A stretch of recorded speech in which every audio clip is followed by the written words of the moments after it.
하나님 말씀 베드로전서 3장 1절에서 12절까지 말씀입니다. 오늘 하나님께서 우리에게 주시는 말씀 베드로전서 3장 1절에서 12절까지의 말씀, 제가 1절 읽고 12절까지 교독하시겠습니다. 하나님의 말씀입니다. 1절입니다. 아내들아, 이와 같이 자기 남편에게 순종하라.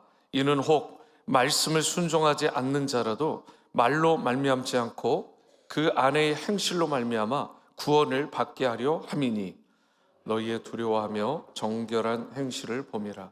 너희의 단장은 머리를 꾸미고 금을 차고 아름다운 옷을 입는 외모로 하지 말고 오직 마음에 숨은 사람을 온유하고 안정한 심령에 썩지 아니할 것으로 하라.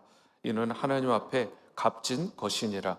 전에 하나님께 소망을 두었던 거룩한 부녀들도 이와 같이 자기 남편에게 순종함으로 자기를 단장하였나니, 사라가 아브라함을 주라 칭하여 순종한 것 같이 너희는 선을 행하고 아무 두려운 일에도 놀라지 아니하면 그의 딸이 된 것이니라.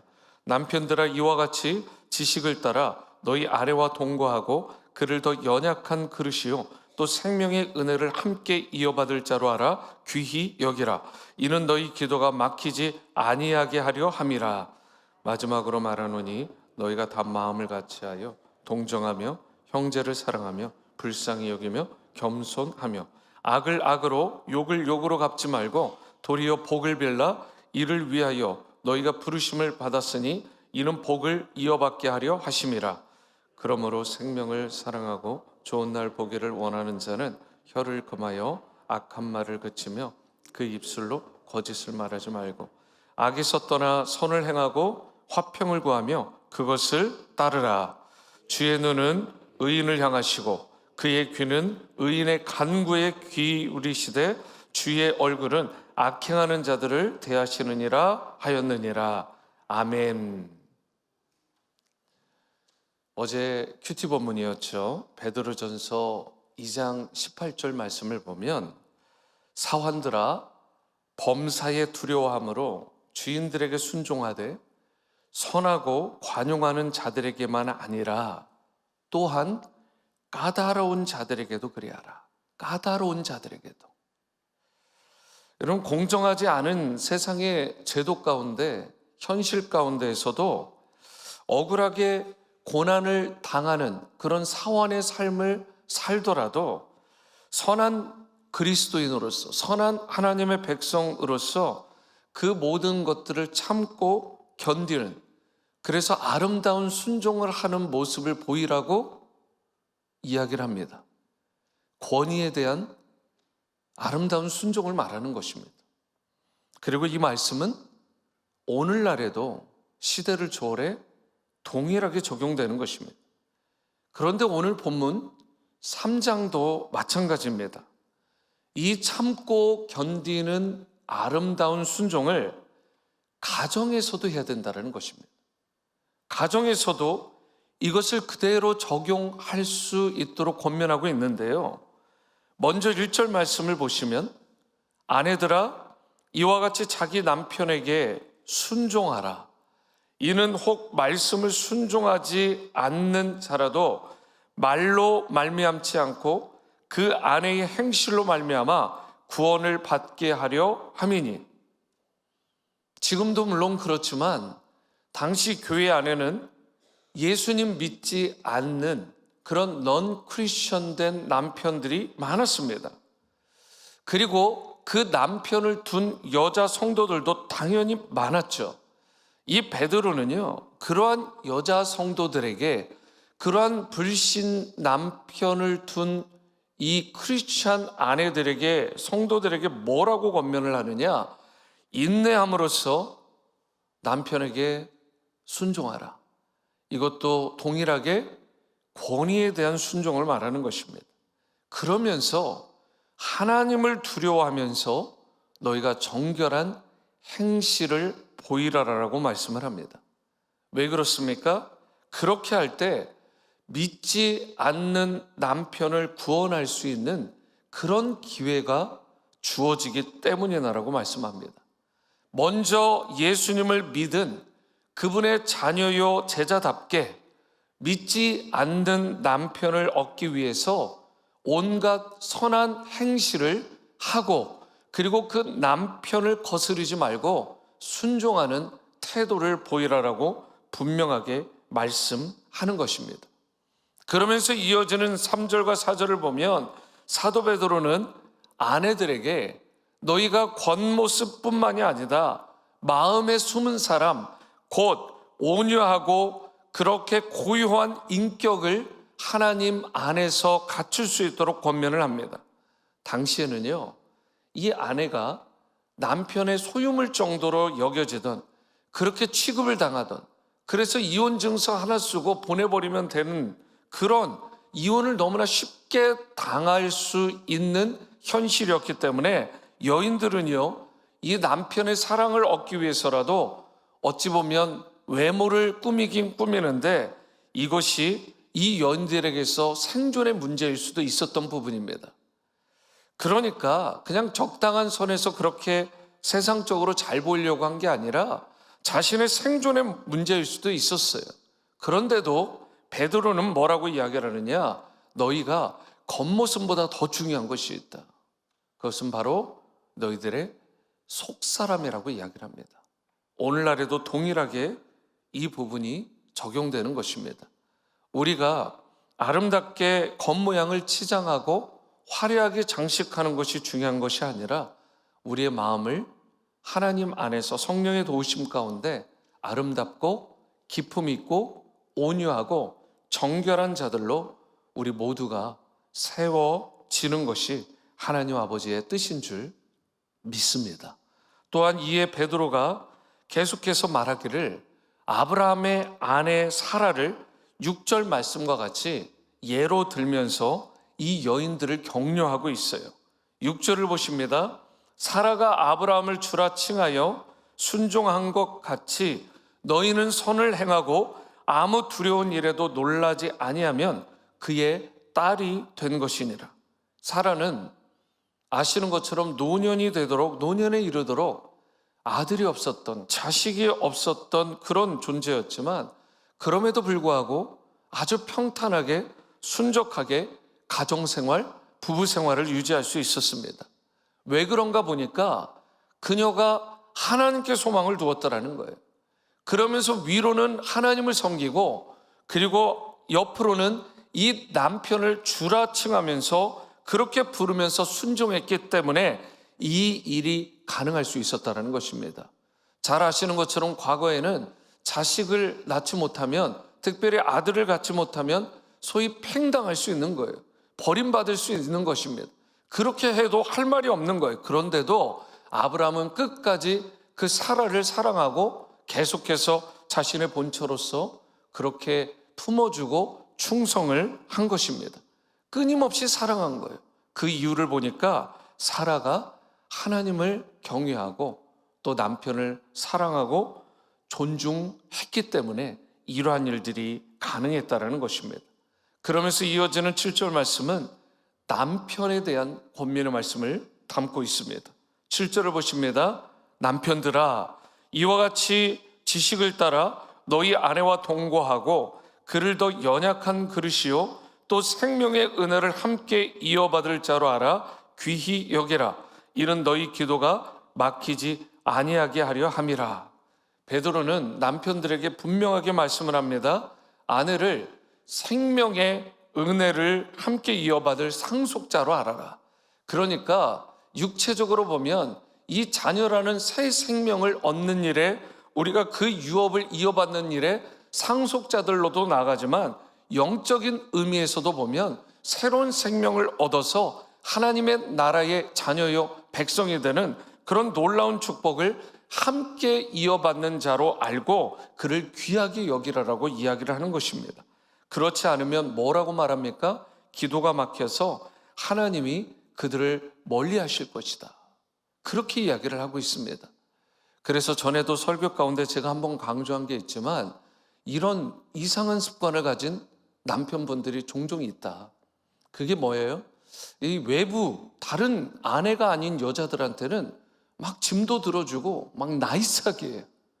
그런데 아내만 보면 이거 막 들으라고 하고 저거 하라고 하고 막 그렇게 무시하고 존중하지 않는, 여러분 그것은 결코 성경적이지도 않을 뿐더러 하나님께서 가증히 여기시는 것입니다. 그러므로 가정 안에서 남편은 아내를 그 누구보다 소중하게 여기고 연약한 그릇으로 알고 그를 보호하고 섬기고 사랑할 필요가 있다라는 것입니다. 그렇게 할 때 우리의 기도가 막히지 않고 하나님과의 관계가 아름답게 빌드업 될 수 있게 되는 것입니다. 이와 같이 그리스도인은 가정에서부터 불신자들과 달라야 돼요. 가정을 우리가 사명을 가지고 아름다운 믿음의 가정, 소망의 가정, 사랑의 가정으로 세워야 할 필요가 있는 것입니다.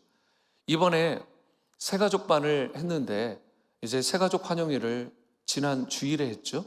그런데 그분들이 이구동성으로 이야기하는 것 가운데 하나가 뭐냐면 이 담임 목회자를 통해서 또 교회 가운데 흐르는 게 가정을 중요시한다라는 것을 받아서 너무 좋다라는 거예요.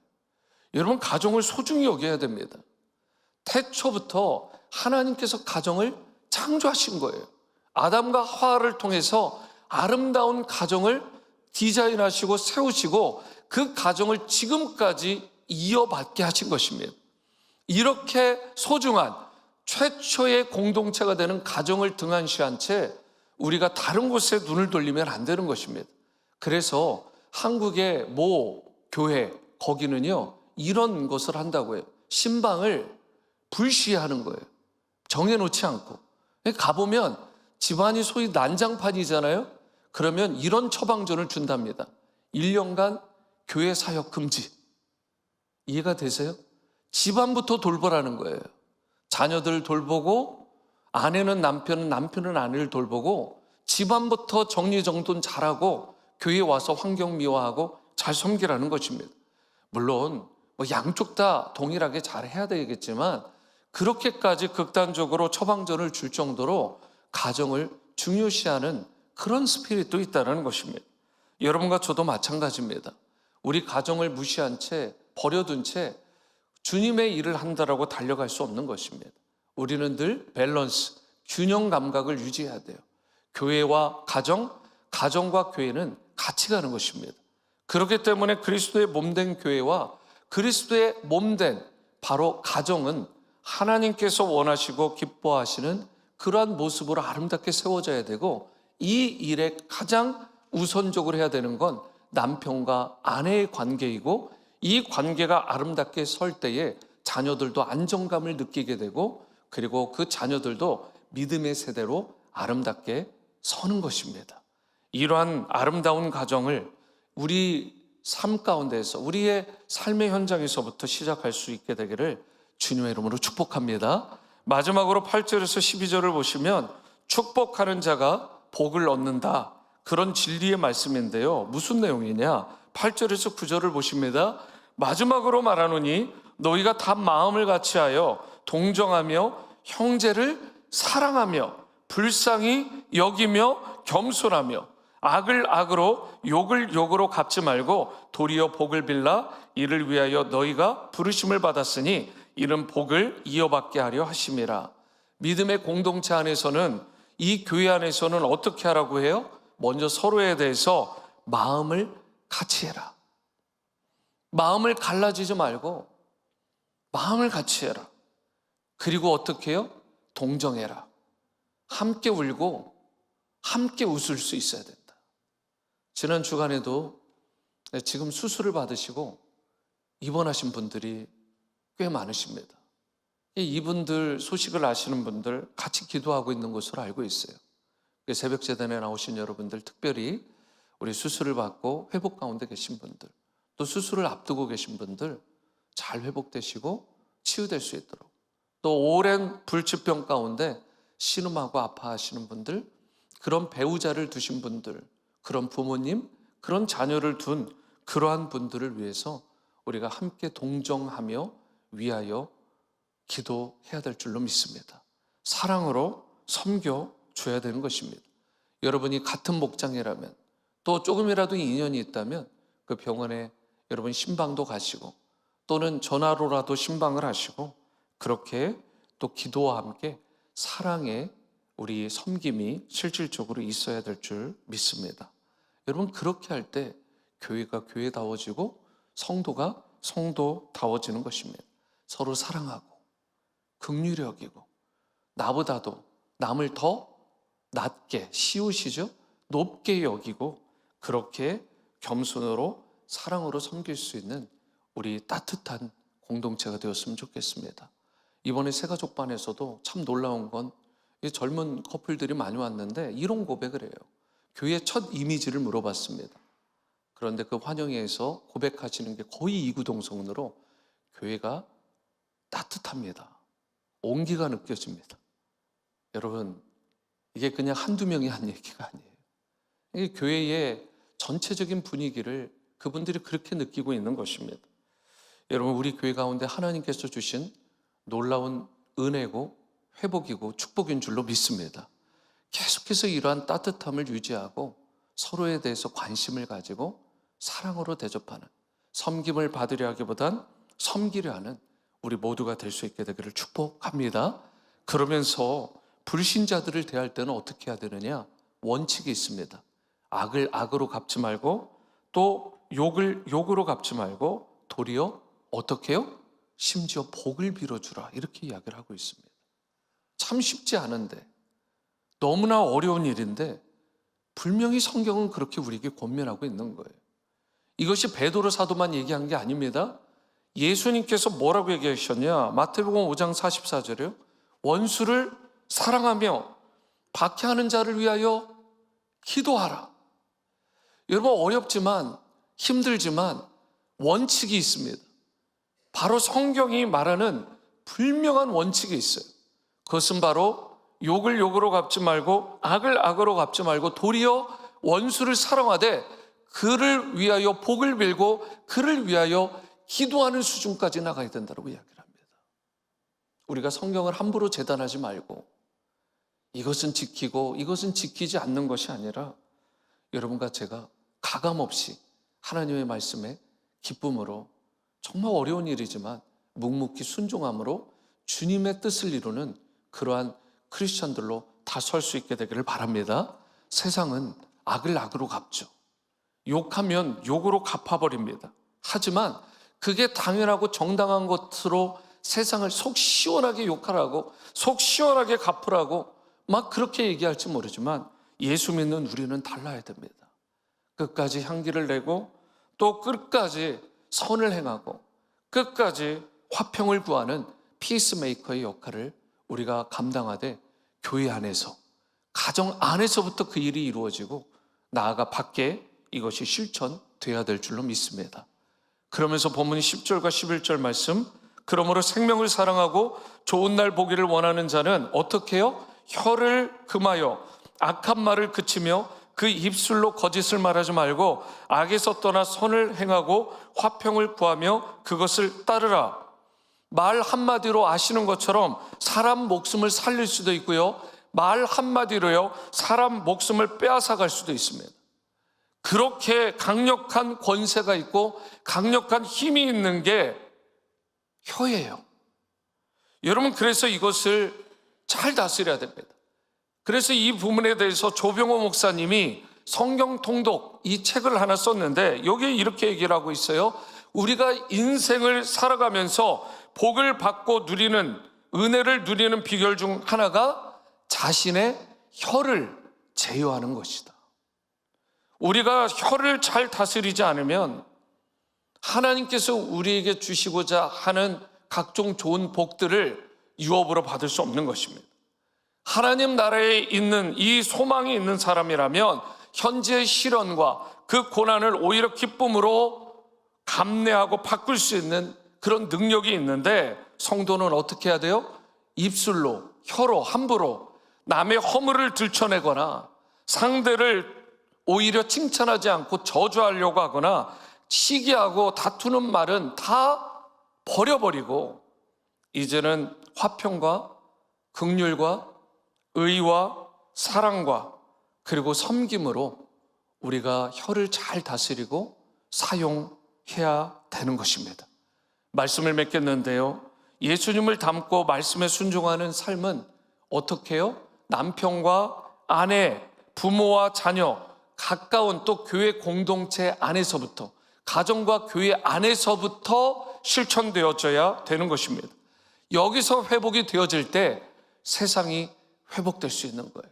여러분들의 삶의 모든 영역이 더 아름답고 건강해질 수 있는 것입니다. 그러므로 이제 작은 일에 순종하는 것이 가장 큰 순종이라는 사실을 여러분과 제가 기억하고, 지금 나에게 주어진 가정에서부터 서로 사랑하고 섬기고 존중하고 세워주는, 그리고 우리 그리스도의 몸된 지구촌 공동체에서 서로를 사랑하고 예수님 닮은 섬김으로 서로에 대해서 순종할 줄 아는, 세워줄 줄 아는 그러한 공동체가 되어서 역사가 일어나서 하나님의 뜻을 이루고 주님이 예비하신 각종 좋은 복들을 유업으로 받아 누리는 우리 믿음의 성도님들 다 될 수 있게 되기를 주님의 이름으로 축원합니다. 기도하십니다. 사랑과 은혜 주님, 오늘 베드로 사도를 통해서 하나님의 말씀을 우리 가운데 허락하심을 감사드립니다.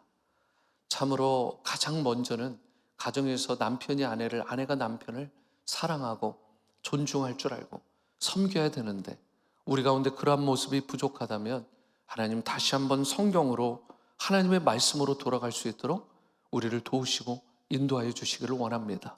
또한 믿음의 공동체 안에서 서로를 긍휼히 여길 줄 알고 자비를 베풀고 하나됨을, 화평함을 이루라라고 말씀하셨는데, 그리하여 서로의 아픔에 대해서 함께 공감하고 위하여 기도하고 사랑의 손대접으로 대접할 수 있는 우리 모두가 되어서 따뜻함이 묻어나고 행복감으로 충만한 우리 교회 공동체로 계속해서 세워줄 수 있도록 은혜를 베풀어 주옵소서. 세상에 대해서 우리가 믿는 자로서 미랄과 소금의 역할, 빛의 자녀의 역할을 잘 감당할 수 있기를 원합니다. 성령님, 우리가 부족하고 연약합니다. 은혜와 능력을 베풀어 주옵소서. 감사드리며 존귀하신 예수님의 이름으로 기도합니다. 아멘. 하늘에 계신 우리 아버지여, 이름이 거룩히 여김을 받으시오며 나라가 임하시오며 뜻이 하늘에서 이루어진 것 같이 땅에서도 이루어지이다. 오늘 우리에게 일용할 양식을 주시옵고, 우리가 우리에게 죄 지은 자를 사하여 준 것 같이 우리 죄를 사하여 주시옵고, 우리를 시험에 들게 하지 마시옵고 다만 악에서 구하시옵소서. 나라와 권세와 영광이 아버지께 영원히 있사옵나이다. 아멘. 아멘. 계속해서 개인의 기도회로 나아가시겠습니다.